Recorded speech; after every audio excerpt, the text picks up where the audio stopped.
वेद शास्त्र शास्त्र संपन्न सदा संतुष्ट भारतीय संस्कृति वैदिक परंपरा वेद शास्त्र। जय जिनेन्द्र, नमस्ते मित्रों।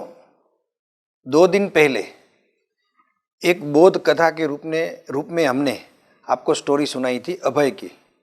उस स्टोरी का पूरा सारांश ये होता है कि एक कुटुंब के अंदर राजकुमार का मृत्यु हो जाता है अभय की पत्नी से।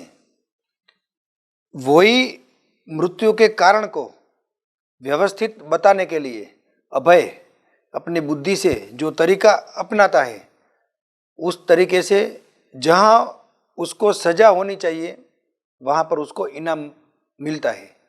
मतलब एक पॉजिटिव एनर्जी कितना अच्छा काम कर सकती है।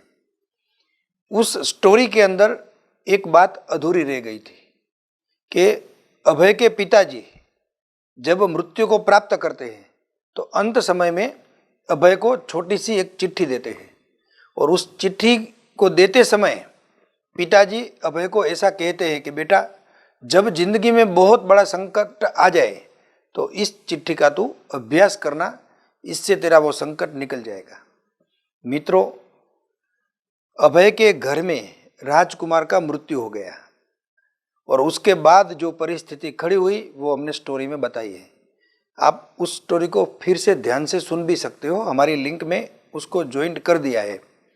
अब सबके मन में ये प्रश्न था, बहुत लोगों का फ़ोन भी आया मेरे को, कुछ लोगों ने ईमेल भी किया कि दिनेश भाई, आपने वेद शास्त्र चैनल में बहुत अच्छा दृष्टांत बताया, मगर वो चिट्ठी का जो रहस्य है उसको आप जल्दी बता देना। तो आज हमने सोचा वो चिट्ठी में क्या लिखा है वो आपको बता देते हैं। उस चिट्ठी में जो लिखा था वो 3 शब्द थे। सबसे पहले लिखा था कोई भी कार्य में हिम्मत रखना, मतलब हिम्मत शब्द लिखा था। दूसरा लिखा था कोई भी कार्य बहुत गहरा हो, बहुत अघरा हो, उसको शांति से करना। और तीसरा शब्द लिखा था वो ऐसे करना कि किसी को भी मालूम न पड़े, मतलब एकदम सीक्रेट रखना कार्य को। मतलब 3 शब्द लिखे थे, हिम्मत, शांति और सीक्रेट। अब आप सोचो कि उस पूरी स्टोरी को आप 2 बार ध्यान से सुनेंगे ने तो आपको मालूम पड़ेगा कि इतनी बड़ी दुर्घटना अपने घर में हो गई है। राजा का एकलौता राजकुमार अपने ही घर के अंदर मृत्यु को प्राप्त कर गया, जिसकी सजा फांसी से कम नहीं हो सकती है। फिर भी उसने एकदम हिम्मत रखी और एकदम मन को शांत रखा और किसी को भी मालूम न पड़े शहर में, ऐसे सीक्रेट भी रखा। अब आप सोचो कि हमारे जीवन में यदि कोई ऐसी दुर्घटना होती है तो हम ये 3 चीज़ों को पहले ही निकाल देते हैं।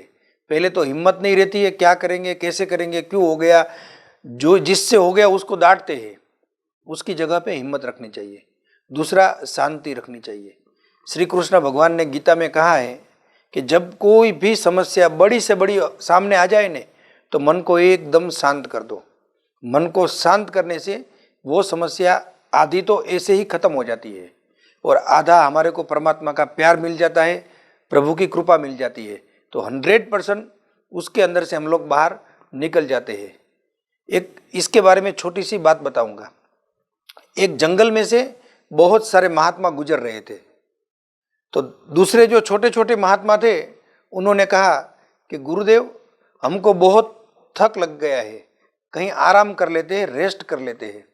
तो गुरुजी ने कहा, बेटा, सामने बहुत बड़ा वृक्ष है, आप लोगों की भावना है तो उस वृक्ष के नीचे सब लोग शांति से आराम कर लो, फिर यहाँ से गुजरेंगे अपन। तो सब शिष्य उस वृक्ष के नीचे जाकर के सो गए और गुरुजी जो थे वो एकदम ध्यान में बैठ गए, एकदम परमात्मामय हो गए। धीरे धीरे पॉजिटिव एनर्जी उनकी बॉडी के अंदर आने लगी और एकदम ध्यान में खो गए। अब थोड़ी देर में एक घटना बनती है।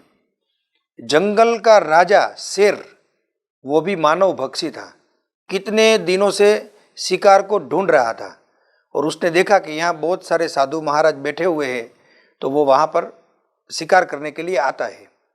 तो सबसे पहले बहुत बड़ी गर्जना करता है, आवाज़ निकालता है, क्योंकि हिंसक प्राणी कोई भी होते हैं न तो पहले सामने वाले को जागरूक कर देते हैं, फिर उसके ऊपर हमला करते हैं।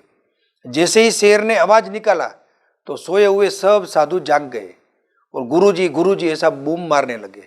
अब गुरुजी तो ध्यान में मग्न थे, उनको बाहर क्या हो रहा है कुछ भी मालूम नहीं था, और शेर एकदम करीब आ गया। तो सब शिष्य जो नीचे सोए हुए थे ऊपर चले गए वृक्ष के ऊपर और डाली को पकड़ के बैठ गए। अब नीचे देख रहे हैं क्या हो रहा है, गुरुजी के साथ क्या होगा, अभी गुरुजी का तो एकदम अंत समय आ जाएगा। कोई अलग अलग भावनाओं से सोचने लगे, मगर नीचे आश्चर्य हुआ।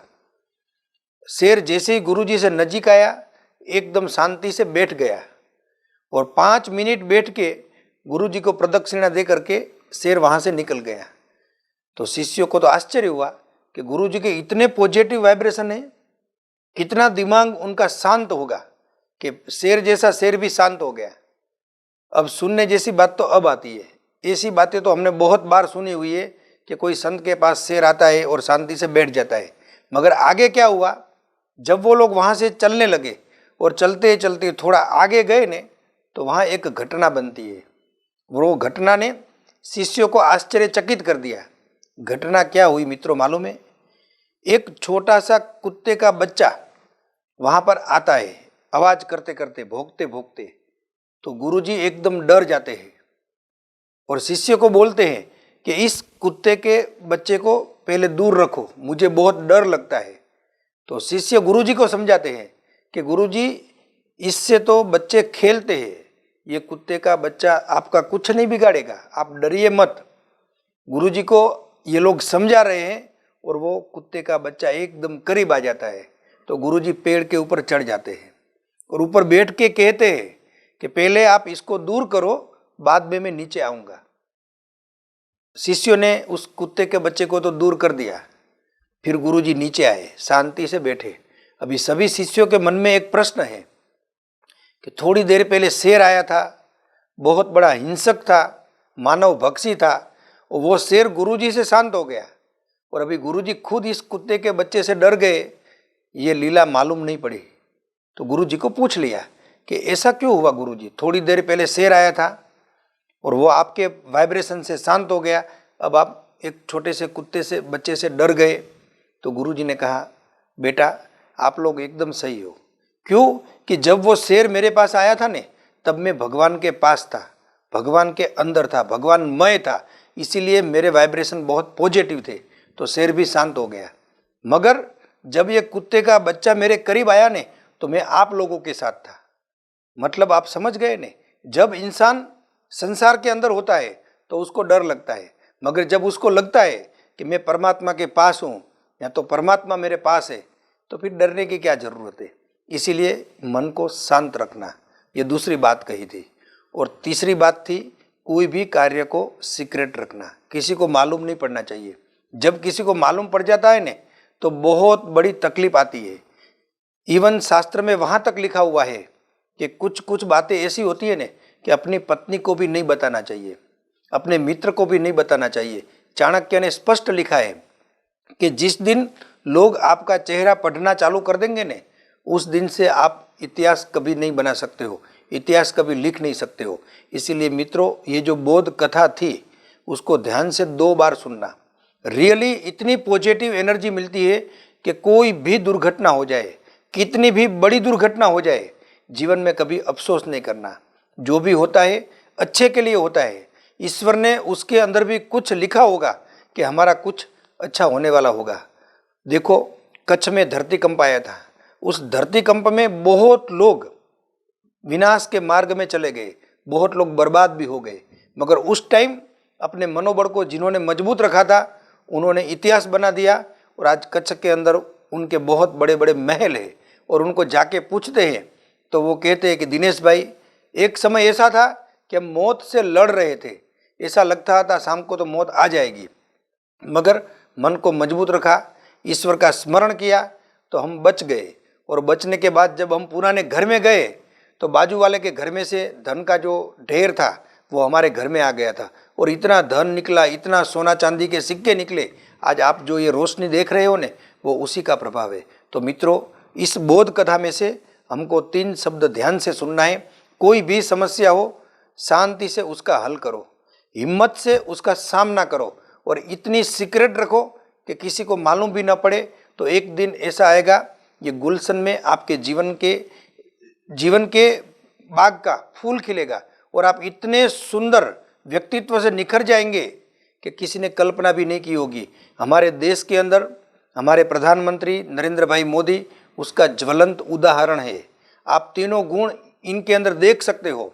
कभी भी हिम्मत से लड़ते हैं, शांति से जवाब देते हैं और उनकी पॉलिसी इतनी सीक्रेट होती है ना कि किसी को मालूम भी नहीं पड़ता है। तो आज विश्व के अंदर भारत का डंका बज रहा है।